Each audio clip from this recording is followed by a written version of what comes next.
Good morning, students. Welcome to learning classes. And today I will start chapter 13 sound. तो आज हम sound देखेंगे कि विदाउट साउंड लाइफ कैसी होगी. अगर सपोज भी मैं आपको पढ़ा रही हूँ, अगर बिना बोले पढ़ाऊँ तो क्या कुछ समझ पाओगे? नहीं ना. तो साउंड सबसे पहले हम देखेंगे कि व्हाट इज साउंड. साउंड है क्या? Sound is a form of energy like heat energy, light energy and kinetic energy. Light जो है साउंड जो है वो एक तरह से एनर्जी है. ये एनर्जी हमें मिलती कहाँ है? जो फूड हम खाते हैं, जो खाना खाते हैं, जो एनर्जी है वो जब हम बोलते हैं तो वो एक तरह से एनर्जी प्रोड्यूस होती है और जो कि हमें साउंड के फॉर्म में सुनाई देती है. यानी कि हम क्या कहना चाह रहे हैं ये आप कैसे समझ पा रहे हो? साउंड के थ्रू. अगर साउंड ना निकलती, सपोज में कितना भी मैं समझाने की कोशिश करती, आपको कुछ कहने की कोशिश करती या बताने की, तो क्या आप समझ पाते हैं? नहीं समझ पाते.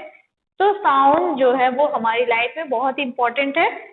विदाउट साउंड कुछ भी नहीं. सपोज में कोई मैरिज हो या कोई पार्टी हो, वहां पर जब तक डीजे नहीं चलता तब तक हमको कुछ अच्छा नहीं लगता. क्यों नहीं अच्छा लगता? क्योंकि साउंड जो है वो हमें एक तरह से सारी चीजों को हम क्या करते हैं, भूल जाते हैं और उसमें एकदम खुश हो जाते हैं, उसको एंजॉय करते हैं. तो साउंड जो है वो बहुत इंपॉर्टेंट. और साउंड है क्या?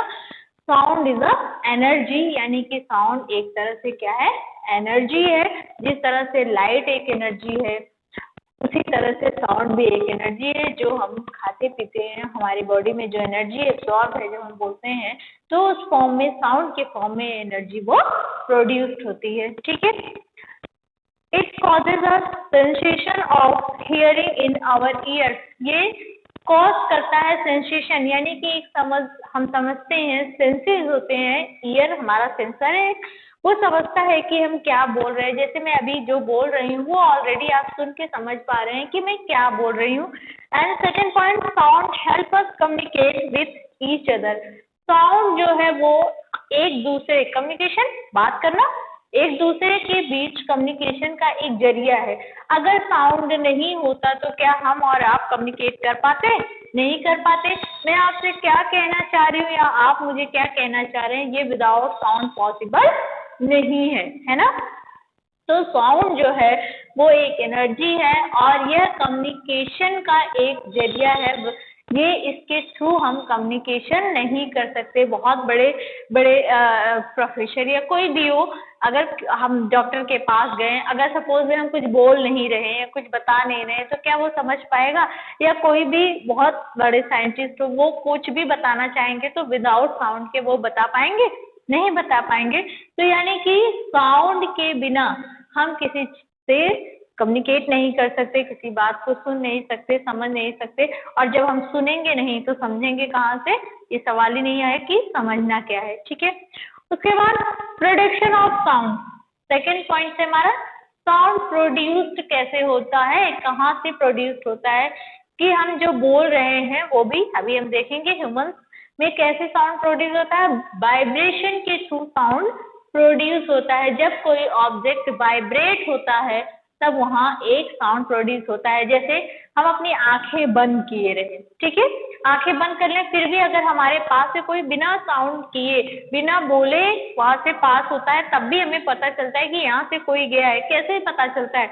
वो हल्की सी साउंड, वो जब वो चल रहा होता है तो वहां पर जब एयर में उसकी बॉडी के थ्रू वाइब्रेशन होता है और हमें ये रियलाइज होता है, हमारा ईयर जो सेंसिटिव का काम कर रहा है वो हमें बताता है कि कोई थोड़ी सी भी आवाज वो हमें सुनाई देती है. कितना भी कोई पैर दबा के जाता है फिर भी पता चल जाता है. कैसे? वो वाइब्रेशन होता है, बहुत हल्की साउंड वाइब्रेशन होता है एयर में, तो इसकी वजह से जो हमें पता चल जाता है कि कोई जा रहा है. तो production of sound, sound is produce due to the vibration of object. Sound जो प्रोड्यूस होता है वो किसी ऑब्जेक्ट के वाइब्रेशन से प्रोड्यूस होता है. यानी कि जब कोई ऑब्जेक्ट वाइब्रेट करता है तब जाके वहां पर एक साउंड प्रोड्यूस्ड होती है. अलग अलग ऑब्जेक्ट के अलग अलग वाइब्रेशन होते हैं. जैसे स्कूल में बेल लगी होती है, तो जब उसपे हम दूसरा हथौड़ा मारते हैं, हैमर करते हैं, तो उसमें एक वाइब्रेशन होता है. वो वाइब्रेशन सपोज भी वो लकड़ी का लगा दें तो उसमें वाइब्रेशन होगा? नहीं, वाइब्रेशन बहुत कम होगा. तो साउंड जो प्रोडक्शन है वो बहुत कम होगा, है ना. तो जो साउंड है वो कैसे प्रोड्यूस होती है? By vibration. जब कोई ऑब्जेक्ट वाइब्रेट होता है तब वहां पर एक साउंड प्रोड्यूस होती है। Second point, the motion of material और ऑब्जेक्ट कॉजेज वाइब्रेशन। कोई भी मोशन, कोई भी मटेरियल जब मोशन, अभी भी मैंने बताया कि जब सपोज हम आंखें बंद कर लेते हैं फिर भी कोई जाता है तो हमें थोड़ा पता चलता है कैसे, वाइब्रेशन के थ्रू। कोई मटेरियल जब मूव करता है तो उसमें भी वाइब्रेशन होता है और वहां पर भी साउंड प्रोड्यूस होता है। Next, vibration is a kind of to and fro motion. Vibration जो है टू एंड फ्रो टाइप का मोशन है। Object of central position, it is also refer to as a oscillation. Oscillation already आप पढ़ चुके हैं कि कोई भी चीज जितनी ज्यादा वाइब्रेट, टाइम पीरियड होता है उतने टाइम पीरियड में जितना वाइब्रेट कर रही है वो जितनी देर तक वाइब्रेट करेगी बस उतना ही देर तक साउंड प्रोड्यूस होगा। जैसे एक बार बेल बजा दिया तो ऐसा नहीं कि साउंड चलता ही रहेगा, ऐसा नहीं होता। जब तक वाइब्रेशन होता है तब तक साउंड आती है। जैसे ही वाइब्रेशन खत्म होता है साउंड क्या हो जाती है? खत्म हो जाती है, बंद हो जाती है। एग्जाम्पल हम देख लेते हैं, बुक में नंबर्स ऑफ एक्टिविटीज दी हुई है। तो सबसे पहला एग्जाम्पल हमारा है रबर बैंड। रबर बैंड को सपोज में एक रबर लिया, हमने यहाँ से यहाँ तक शिफ्ट कर दिया और उसके बाद उसको हमने थोड़ा सा स्ट्रेच किया, खींचा और छोड़ दिया तो एक वाइब्रेट होता है, वहां पर एक वाइब्रेशन होता है और हमें एक साउंड, झंझनाहट, जो भी जैसी भी साउंड आती है उस तरह की साउंड हमें सुनाई देती है। तो इससे हमें ये डिक्लेयर हो जाता है कि जो साउंड है वो क्या हो रहा है? वाइब्रेशन के थ्रू प्रोड्यूस्ड हो रही है। ठीक है, नेक्स्ट है हमारा स्ट्रीकिंग ए पेन। सपोज एक थाली ले लिया और इसे एक स्पून से हम जब टन टन बजाते तो एक वाइब्रेशन होता है और एक साउंड प्रोड्यूस होता है। उसके बाद एक तारा भी आपने देखा होगा, इंस्ट्रूमेंट है, म्यूजिकल इंस्ट्रूमेंट है, इसमें भी वाइब्रेशन होता है तब जाके साउंड प्रोड्यूस्ड होती है। एंड वाइब्रेशन डिस्क, जो बर्तन होते हैं, प्रोड्यूस वेव इन वाटर, पानी में। ये पानी में अगर हम डाल देंगे तो उसमें जैसे घंटी ले लिया और पानी में डाल के हम बजाते हैं तो क्या होगा? वहां पे वाइब्रेशन होगा और हम अगर सुनेंगे तो हमें एक आवाज सुनाई देगी। उसके बाद मंजीरा, फ्लूट, तबला, इन सारी चीजों का एक पार्ट होता है। जैसे मंजीरा बजाते हैं ऐसे मटके टाइप का, उसमें बजाते हैं तो उसकी बॉडी पे जो वाइब्रेशन होता है उसी के थ्रू हमें एक साउंड सुनाई देती है। फ्लूट में भी वाइब्रेशन होता है, मुंह से फूंकते हैं तो उसमें एयर पास होती है तो उसमें वाइब्रेशन होता है और साउंड निकलती है। तबला, उसपे जो लगा होता है, स्टिच लगा होता है, उसपे हम जब मारते हैं तो उसमें एक वाइब्रेशन प्रोड्यूस होता है और जिसकी वजह से हमें साउंड ढप ढप, जो भी जिस तरह से जो बजाते हैं, एक्सपर्ट हैं, अच्छी तरह से बजाते हैं, तो इस तरह से साउंड हमें सुनाई देती है। ठीक है, तो ये था प्रोडक्शन ऑफ साउंड। साउंड क्या है और साउंड प्रोड्यूस्ड कैसे होती है? Sound is the energy and this is the जरिया ऑफ कम्युनिकेशन और ये वाइब्रेशन के थ्रू प्रोड्यूस होती है। नंबर्स ऑफ एक्टिविटी आपके बुक में दी हुई है, आप देख लेंगे। जो कुछ एग्जाम्पल मैंने बताया कि जहां पर वाइब्रेशन होता है वहां पर साउंड प्रोड्यूस होती है। अब हम देखेंगे कि ह्यूमन में साउंड कैसे प्रोड्यूस होती है। ह्यूमन में भी वाइब्रेशन होता है, जो मैं बोल रही हूँ वो भी कैसे हो रहा है? बाई वाइब्रेशन के थ्रू ही आवाज मेरी बाहर आ रही। अगर वाइब्रेशन बंद हो जाएगा तो जो मैं बोल रही हूँ, भले ही मैं अंदर से बोल रही हूँ लेकिन आवाज बाहर नहीं आएगी अगर वाइब्रेशन हमारे थ्रोट में नहीं होगा तो। ठीक है, अब हम देखते हैं कि ह्यूमंस में साउंड कैसे प्रोड्यूस होती है। ठीक है, तो अब हम देखते हैं कि ह्यूमन बींग्स में साउंड कैसे प्रोड्यूस होता है। जो हम बोल रहे हैं वो कहाँ पर वाइब्रेशन होता है और साउंड प्रोड्यूस होती है। In human sound is produced because of vibration of his voice box और लैरिंक्स। ह्यूमन बींग्स में जो साउंड प्रोड्यूस होती है उसके वॉइस बॉक्स में वाइब्रेशन की वजह से, लैरिंक्स भी उसको बोलते हैं, उसमें वाइब्रेशन की वजह से साउंड प्रोड्यूस होती है। It is situated at the upper part या एंड ऑफ विंड पाइप। जो विंड पाइप होती है उसके अपर पार्ट पर ये सिचुएटेड होता है। There are two stretched membrane, दो स्ट्रेच्ड मेम्ब्रेन होती हैं, कॉल्ड ओकल कॉर्ड, जिसको ओकल कॉर्ड कहते हैं। अटैच्ड इन लैरिंक्स, जो कि लैरिंक्स से अटैच होते हैं। with a narrow silt between them for process air। और जब इसमें एयर पास होती है तो इसमें वाइब्रेशन होता है और साउंड प्रोड्यूस होती है। ठीक है, तो ह्यूमन बींग्स हम अपने गले पर फिंगर रख के ये फील कर सकते हैं, देख सकते हैं कि वाइब्रेशन होता है। एक साउंड प्रोड्यूस करिए माउथ को बंद करके और अपने यहाँ पर नेक पर हैंड्स रखिए और देखिए कि यहाँ पर एक वाइब्रेशन आपको फील होगा।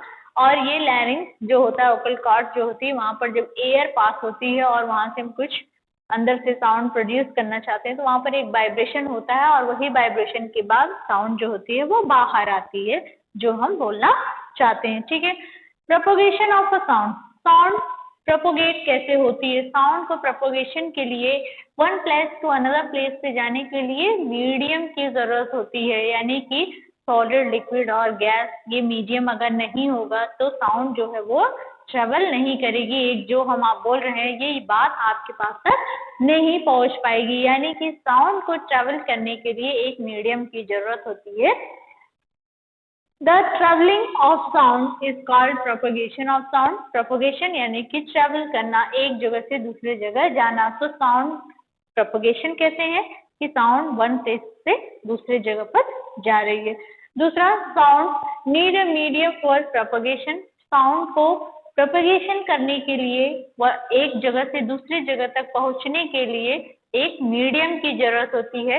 एयर जो है वो एक हमारा मीडियम है, यानी कि जो हम बोल रहे हैं वो क्या हो रहा है, एक मीडियम यानी एयर के थ्रू आपके पास तक पहुंच रही है, यानी कि this is the medium of a propagation of a sound in this room. यानी कि इस रूम में जो मीडियम, यहाँ पानी नहीं है कि हम पानी में बोल रहे हैं। जो एक्वेटिक एनिमल्स होते हैं जैसे फिशेज हो गई जो समुद्रों में रहते हैं, या पानी में रहने वाले जितने भी एनिमल्स हैं, उनका मीडियम क्या होता है, लिक्विड। पानी उनका मीडियम होता है। वो पानी के थ्रू जैसे उन्हें पता चल जाता है कि पानी में कुछ आ गया है और उन्हें वो साउंड हियर होती है, सुनाई देती है, और फिर वहां से वो अपने प्रोटेक्शन के लिए यहाँ या तो भागना चाहते हैं, या अगर उनका प्रे खाने की चीज है, शिकार है, तो वो वहां पर पहुंचते हैं उसको पकड़ने के लिए, खाने के लिए। तो जो साउंड होता है वो मीडियम में ट्रेवल करता है।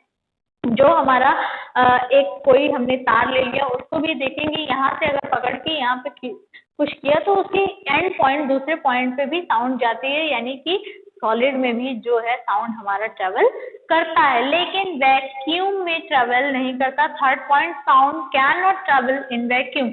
वैक्यूम, सपोज में एक पाइप ले लो, उसमें से पूरी एयर निकाल दो, एकदम उसमें बिल्कुल भी एयर ना रहे, और दोनों तरफ से बंद कर दो, उसके बाद उसमें बोलो कुछ या फिर कुछ भी करो, तो साउंड यहाँ से यहाँ तक सुनाई नहीं देगी, क्योंकि वहां पर कोई मीडियम नहीं है, ना तो पानी है ना तो वहां पर एयर है। तो साउंड जो ट्रेवल करती है वो मीडियम, यानी कि उसको ट्रेवल करने के लिए मीडियम की जरूरत होती है। विदाउट मीडियम साउंड ट्रेवल नहीं करेगी।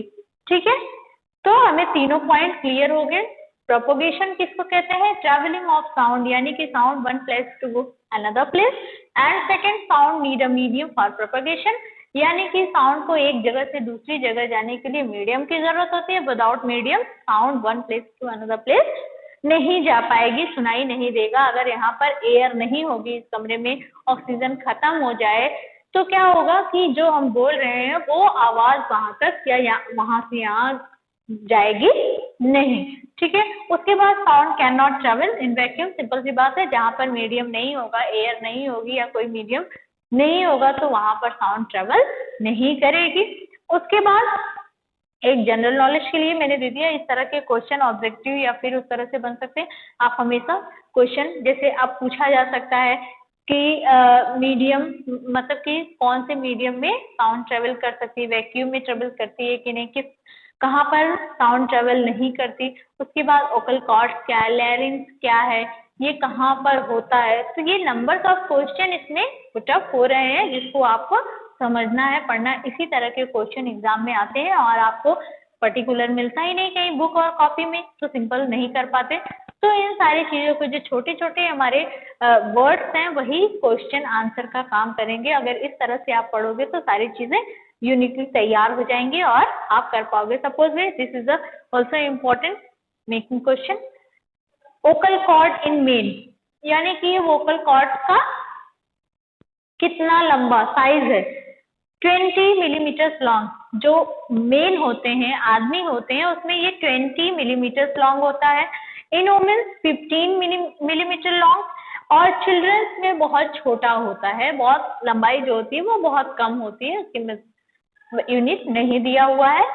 ठीक है, तो यानी कि इसी की वजह से जो अलग अलग साउंड निकलते हैं, मेल्स की साउंड अलग होती है, फीमेल्स की अलग होती है, और बच्चों की साउंड अलग होती है। क्यों होती है? इसी हमारे वोकल कॉर्ड की वजह से। जैसे लड़कियों की आवाज बहुत साफ होती है, तेज होती है, तीखी नहीं बोलते, तीखी मिर्ची की तरह बोल रहे हैं। और जो लड़कों की साउंड होती है, समथिंग हार्मोन्स का इफेक्ट होता है, और कुछ कॉर्ड होता है जिसकी वजह से उनकी साउंड जो होती है वो भारी होती है, मोटी होती है।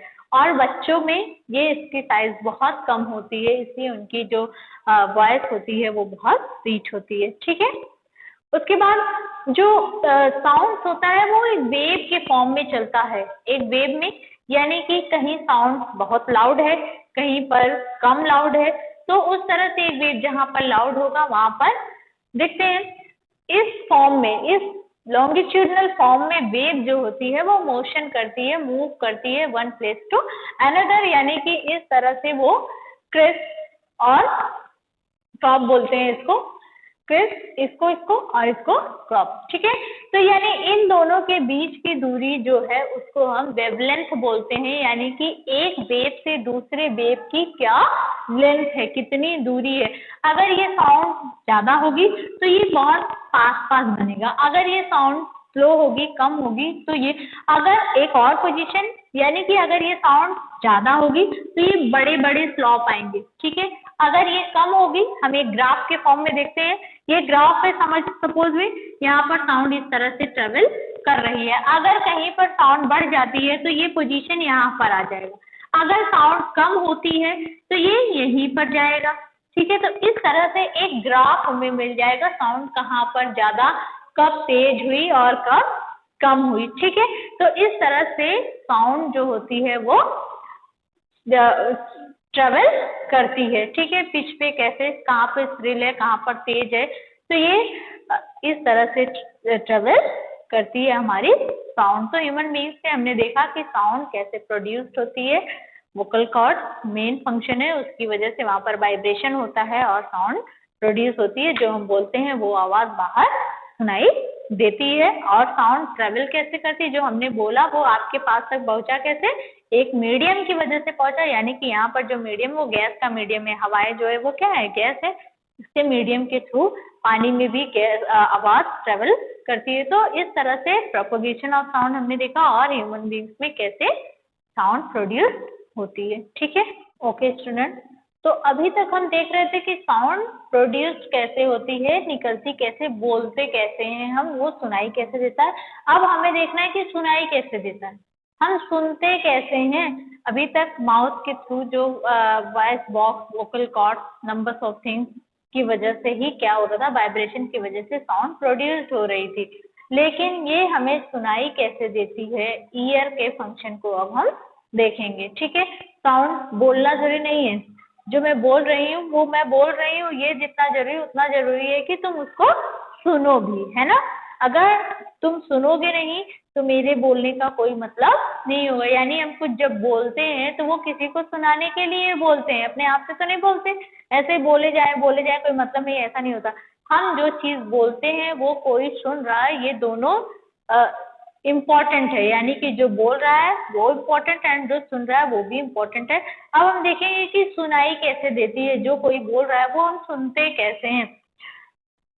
We hear sound through our ears, यानी कि जो साउंड है वो हमारे ईयर के थ्रू हमें सुनाई देता है। व्हेन साउंड एंटर्स इट, कहाँ पर, ईयर में जब एंटर्स होता है sound, it travels down a canal at the end of which there is a stretched membrane, it is called eardrum। यानी कि जब साउंड हमारे ईयर में जाती है, एंटर करती है, तो एक कैनाल में चली जाती है जिसको हम ईयर ड्रम कहते हैं। अब ये ईयर ड्रम में तो चली गई, अब वहां पर क्या हमें सुनाई दे दिया? नहीं, अभी वहां भी बहुत सारे प्रोसेस होने बाकी है। पार्ट ऑफ ईयर, ठीक है, यानी कि सबसे पहले हमें जानना है कि ईयर के पार्ट कौन कौन से हैं, और फिर तब जाके हम देखेंगे कि उसमें क्या होता है, कैसे हमें चीजें सुनाई देती हैं, ठीक है। तो सबसे पहला एक्सटर्नल ईयर, यानी कि जो बाहर है हमें दिखाई दे रहा है। तो एक्सटर्नल ईयर में पिन्ना, जो ये स्ट्रक्चर हमें दिखाई दे रहा है, इसको हम क्या कहते हैं? पिन्ना कहते हैं। और ऑडिटरी कैनाल, यानी कि जो होल है ईयर में, उसको हम कहते हैं auditory. Auditory means sound, audio, इसी से रिलेटेड है, यानी कि ये ऑडियो सुनने के लिए है, इसलिए इसको auditory canal, canal like structure है, यानी कि नाली टाइप का स्ट्रक्चर है, जिसको हम इसलिए इसका नाम क्या रखा गया है? Auditory canal. उसके बाद टिम्पैनिक मेम्ब्रेन, और इसके अंदर एक टिम्पैनिक मेम्ब्रेन होती है जो स्ट्रेच होती है, जिसमें क्या होता है? ईयर ड्रम, जब ये साउंड जाती है उस पर लगती है, जैसे हम ड्रम बजाते हैं तो उस पर क्या करते हैं? किसी चीज से पीटते हैं तभी आवाज आती है, तो उसी तरह ये साउंड जाता है और उस पर जब लगता है तो वहां पर क्या होता है? एक वाइब्रेशन होता है, और जब वाइब्रेशन होता है तब पता चलता है कि ये कोई साउंड है, वहां पर आवाज प्रोड्यूस होती है। उसके बाद इतना काम हो गया एक्सटर्नल ईयर का। अब बारी आती है मिडल ईयर। मिडल ईयर में अभी ये मेम्ब्रेन्स काम कर रही थी, मसल्स काम कर रही थी, अब यहाँ पर कुछ बोन्स काम करेंगी। सबसे पहली मैलियस, जो यहाँ पर ईयर ड्रम से होने के बाद मैलियस में जाता है, उसके बाद इनकस, उसके बाद स्टेपिस। ये तीन बोन्स ईयर में प्रेजेंट होती हैं। This is smallest bone of the body, ये हमारे कान की सबसे छोटी हड्डी होती है स्टेपिस, ठीक है। अब यहाँ जाने के बाद ये कोक्लिया में चला जाता है, यानी कि ये क्या करते हैं? इसके स्टिल को बढ़ा देते हैं, लाउडनेस को बढ़ा देते हैं, और फिर कोक्लिया में जाता है, इसको कन्वर्ट कर देते हैं, चेंज द इलेक्ट्रिकल सिग्नल, यानी कि इलेक्ट्रिकल इम्पल्सेस के फॉर्म में इसको कन्वर्ट कर देते हैं, जिसकी वजह से इसकी साउंड जो होती है वो बहुत तेज हो जाती है, बढ़ जाती है। और उसके बाद इंटरनल ईयर जो होता है, जो कि ब्रेन से कनेक्टेड होता है, और ये वहां पर ट्रांसफर करता है साउंड को, कि ये देखिए क्या बोला गया। ईयर बस सुनने का काम कर रहा है, अंडरस्टूड नहीं उसको कि ये क्या है, इसका मीन्स क्या है, ये कौन बताएगा? ब्रेन बताएगा। और जब ये ब्रेन के पास ये सिग्नल चला जाता है कोक्लिया के फॉर्म, बाद ये इलेक्ट्रिक फॉर्म में होता है, यानी जस्ट इलेक्ट्रिक मीन्स इसलिए ऐसा नाम दिया गया कि जस्ट बहुत तेज तेज आ रहा है, तुरंत ही पहुंच जाता है। और जैसे ही गया वहां ब्रेन ने सिग्नल दिया कि इसका मतलब ये है और ये काम करना है, यानी कहा जा रहा है कि बुक ओपन करो और रीडिंग करो, तो यानी कि वो तुरंत ब्रेन उसको बताता है, और तब ये सारी चीजें क्लियर होती है, तब हमें पता चलता है कि ये वर्ड कहा गया है इतने सारे प्रोसेस के बाद। ये बहुत इंपॉर्टेंट है, अभी आप यहाँ पढ़ लेंगे कि 9th क्लास 10th क्लास में भी ये सारी चीजें, 10th में नहीं शायद 9th में है, ये आपको फिर से पढ़ना पड़ेगा, तो यहाँ पर जितना आप समझे रहोगे वहां पर उतना इजी हो जाएगा, ठीक है। तो हमने देखा कि ईयर ड्रम जो होता है, वहाँ ईयर में भी, कान के अंदर भी वाइब्रेशन होता है, तभी साउंड सुनाई देती है, ठीक है। वाइब्रेशन से स्टार्ट हुई और वाइब्रेशन पे ही सुनाई दे रही है, ठीक है। उसके बाद हमने पार्ट ऑफ ईयर देखा कि 3 पार्ट्स होते हैं, एक्सटर्नल, मिडल और इंटरनल, ठीक है। और उसमें ये हमने उनके पार्ट को देखा, जो कि डिटेल्स में आपको बहुत नहीं जाना है, बस इतनी सारी चीजों को ही देख लेना। उसके बाद कुछ और इम्पोर्टेंट टर्म्स हैं जो कि आपके एग्जाम में बहुत इंपॉर्टेंट है। क्या हमारा? एम्पलीट्यूड, टाइम पीरियड, फ्रीक्वेंसी, ठीक है। तो सबसे पहले ऑसिलेटरी मोशन देख लेते हैं कि ये ऑसिलेटरी मोशन क्या है, this is related to frequency, इसलिए इसको यहाँ पर ये बताया गया है। The to and fro motion, to and fro motion जो बोल रहा है वहां पर जा रहा है, साउंड जो ट्रेवल कर रही है, to and fro motion of an object is known as vibration, this motion is called oscillatory motion, ठीक है। जो वाइब्रेशन के थ्रू साउंड यहाँ से वहां तक जा रही थी, उसी को क्या कह रहे हैं?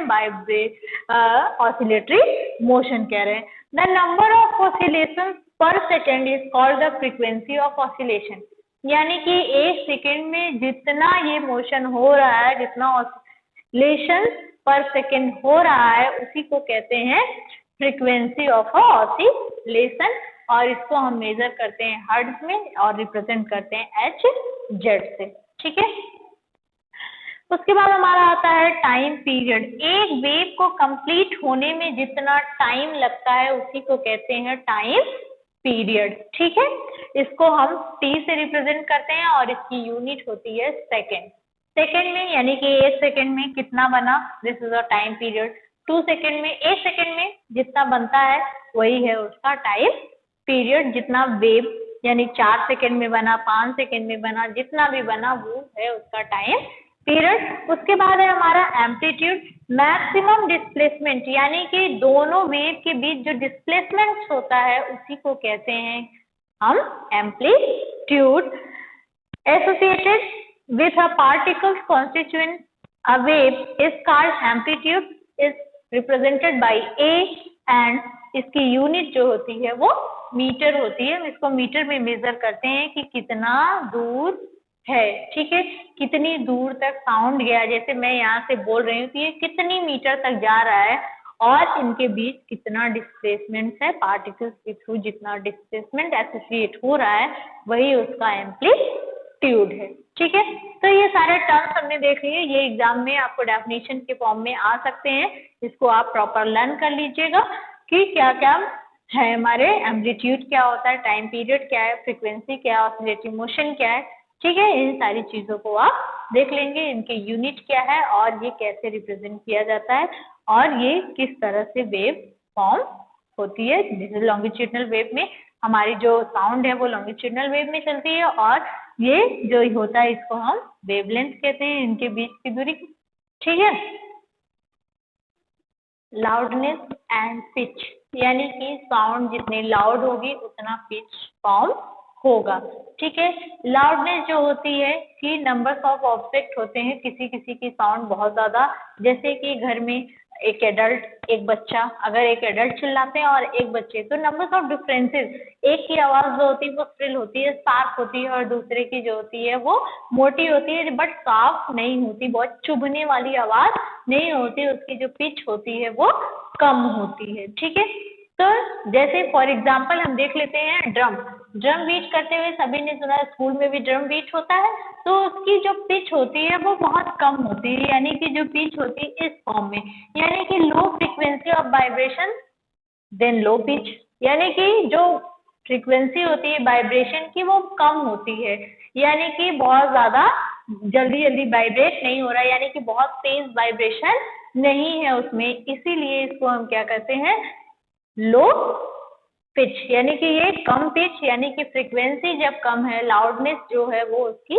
कम है। वहीं पर कोई विशल बजा रहा है, सीटी बजा रहा है, तो उसका क्या होगा frequency, high frequency then higher pitch, यानी कि जो फ्रीक्वेंसी है वो बहुत ज्यादा है, उसकी फ्रीक्वेंसी, उसकी जो आवाज है वो बहुत श्रिल है, बहुत शार्प है, बहुत तेज चिल्ला रहा है। जैसे कोई बच्चा, उसकी जो साउंड होगी वो क्या होगा बहुत ज्यादा, उसकी फ्रीक्वेंसी ज्यादा होगी तो ज्यादा पिच होगा उसका, और जिसकी एक एडल्ट पर्सन उसकी पिच जो है वो कम होगी, उसकी आवाज जो होगी वो शार्प नहीं होगी। ठीक है, तो ये मीन्स है लाउडनेस एंड पिच का कि क्या दोनों में क्या है कि पिच जैसे ही साउंड जैसी होगी वैसा पिच फॉर्म होगा, जिसकी फ्रीक्वेंसी हायर होगी पिच भी ज्यादा होगा, जिसकी फ्रीक्वेंसी लो होगी वो, जैसे एक लायन चिल्ला रहा हो और उसके बाद वहीं पर एक चिड़िया, तो दोनों में क्या होगा, चिड़िया की आवाज जो होती है उसकी पिच ज्यादा होती है, लायन की पिच जो होती है वो कम होती है। ठीक है, हमने देखा Audible and inaudible sound.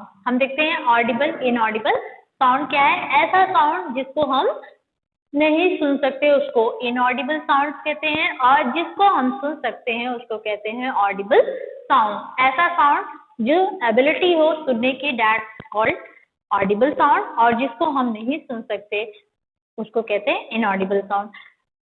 Less than 20 vibration per second, that sound is called inaudible sound, यानी कि जिस साउंड की वाइब्रेशन 20 हर्ट्ज से कम होती है उस साउंड को हम नहीं सुन सकते, ह्यूमन बीइंग्स उसको सुनने के काबिल नहीं होता। इस साउंड को कौन सुन सकता है, बैट, चमगादड़ जिसको बोलते हैं, डॉग, ये इस साउंड को सुन सकते हैं। ये सेंसेस होता है, एक तरह से बहुत सनसनाहट की आवाज होती है जिसको वो सुन सकते हैं, लेकिन ह्यूमन बीइंग्स उसको सुन नहीं सकता। गॉड ने हमें इसकी एबिलिटी नहीं प्रोड्यूस करी, इतना कम साउंड सुनने के लायक नहीं बनाया, ठीक है। उसके बाद sounds of frequencies higher than about 20,000 hertz are also not audible to the human ear। अगर 20,000 से ज्यादा, एक तो 20 हर्ट्ज से कम है तब भी हम नहीं सुन सकते, अगर 20,000 हर्ट्ज से ज्यादा है तब भी हम इसको सुन नहीं सकते, ठीक है। तो यानी कि 20 हर्ट्ज से कम और 20 हर्ट्ज से ज्यादा साउंड हम नहीं सुन सकते, उसके बीच की audible sound 20 hertz to 20,000 hertz के बीच की जो साउंड होगी उसी को हम सुन सकते हैं, वो ऑडिबल साउंड होगी, उससे न ज्यादा हो, बहुत तेज कम जैसे भी हम लेके उसको सुन सकते हैं। या तो कोई बहुत स्लो स्लो आपस में पास में कोई वैसी बात होती है तो बहुत स्लो बात करते हैं, उसकी फ्रिक्वेंसी जो हर्ट्ज होता है वो कम होता है, और जो बहुत चिल्ला के या फिर म्यूजिक प्लेयर बहुत तेज से बजा के लेकिन हम उसको सुन सकते हैं, वो होता है ऑडिबल साउंड, ठीक है। ये तो हो गया साउंड, सुनाया हमने एवरीथिंग। उसके बाद अब हमारा आता है नॉइज एंड म्यूजिक। नॉइज और म्यूजिक यानी कि म्यूजिक ऐसा जो प्लीजेंट हो, जो हमें सुनने में अच्छा लगे, उसको कहते हैं music. Pleasant sound is called music, यानी कि म्यूजिक सबको अच्छी लगती है, कहीं लग गया तो अच्छा लगता है, थोड़ी देर में सब सही लगने लगे। लेकिन उसी को अगर वॉल्यूम बहुत ज्यादा कर दिया जाए, डीजे जब चलता है तो समझ में आता है, सब नाचने के लिए तैयार रहते हैं, लेकिन अगर उसी की साउंड को क्या कर दिया जाए, बहुत ज्यादा बढ़ा दिया जाए, तो वो क्या होता है, नॉइज का फॉर्म, नॉइज क्रिएट करता है, और उसी को कहते हैं नॉइज, यानी कि unpleasant sound is called noise, यानी कि ऐसा साउंड जो कि हमें पसंद न हो उसको कहते हैं नॉइज।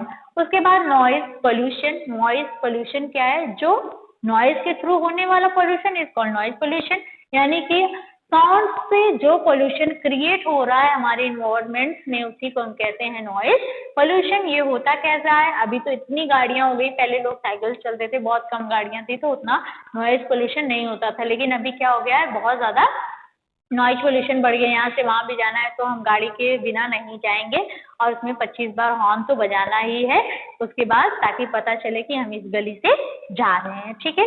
ये होता है। तो और घर में भी बहुत सारे चीजें हम यूज करते हैं जिसकी वजह से नॉइज पोल्यूशन होता है, जैसे ग्राइंडर, मिक्सर हो गया, कूलर हो गया, टीवी की आवाज इतना ज्यादा बढ़ा देते हैं, रेडियो, अब तो मोबाइल भी चलता रहता है उसका भी आवाज बढ़ सकता है। उसके बाद फैक्ट्री में मशीन दिन भर चलती रहती है, उसमें भी एक साउंड प्रोड्यूस होता है। तो ये सारे सोर्सेज हैं नॉइज पोल्यूशन क्रिएट करने के, नॉइज पोल्यूशन बढ़ाने के, ठीक है। इस सारी चीजों से नॉइज पोल्यूशन होता है। उसके बाद harms of the noise pollution. Noise pollution के क्या क्या हार्म्स होते हैं ह्यूमन बींग पर, क्या उसके इफेक्ट आते हैं, तो numbers of effect and health problem हो जाती हैं, हाइपरटेंशन बढ़ जाता है, अगर पड़ोसी दिन भर लाउड स्पीकर पे मतलब कि बहुत ज्यादा साउंड पे अगर वो 24 घंटे म्यूजिक बजा रहा है तो लोग सो नहीं पाते, स्लीपिंग सिकनेस हो जाती है, नींद नहीं आती। उसके बाद और भी अगर लोग बहुत ऑलवेज बहुत ज्यादा लाउड साउंड सुनने लगते हैं तो वो इम्पेयर्ड हो जाते हैं, यानी कि हियरिंग इम्पेयर्ड हो जाते हैं, उनको आदत पड़ जाती है, वो फिर लाउड साउंड नहीं सुन पाते, अगर कोई स्लो बोलता है तो उनको सुनाई नहीं देता है, ठीक है। तो वो हियरिंग इम्पेयर्ड यानी कि उनको कम सुनाई देने लगता है, एक तरह से ये भी एक प्रॉब्लम हो जाती है। उसके बाद measures to limit noise pollution. Noise pollution को मेजर्स कैसे किया जाए, इसको कम कैसे किया जाए, कंट्रोल कैसे किया जाए, सिंपल सी बात है, जिससे ये हो रहा है उसको अगर कम कर देंगे तो ये कम हो जाएगा, कंट्रोल हो जाएगा, यानी कि जो गाड़ियों का हॉर्न है उसको बहुत ज्यादा तेज न करके कम हो, और जहाँ पे जरूरत हो वहीं पे हॉर्न यूज करें और बिना वजह के हॉर्न यूज ना करें। उसके बाद जो टेलीविजन घर में चल रहा है, रेडियो चल रहा है, उसको एक लिमिट साउंड पे चलाएं, और उसके बाद जो ऐसी चीजें हैं, जो अप्लायंसेज हैं घर में जो यूज हो रहे हैं उसको कम से कम जितना जरूरत हो उतना यूज करें। ऐसा नहीं कूलर चला के 24 घंटे चल रहा है, चलने दें, कोई दिक्कत नहीं है। तो ये नंबर्स ऑफ पोल्यूशन क्रिएट करते हैं। तो हमने इस चैप्टर में साउंड्स देखा किस तरह से प्रोड्यूस्ड होता है, और हियरिंग कैसे होती है, सुनते कैसे हैं, ईयर के थ्रू, पार्ट्स ऑफ ईयर, और उसके बाद Audible inaudible sound and noise music, और इस नॉइज पोल्यूशन के क्या इफेक्ट है और कैसे इसको कंट्रोल किया जा सकता है। तो इस चैप्टर को अच्छे से आप पहले बुक रीडिंग करेंगे एंड देन उसके बाद अगर कुछ डाउट आता है तो उसको आप क्लियर करेंगे। Okay, I hope understood everything. Thank you.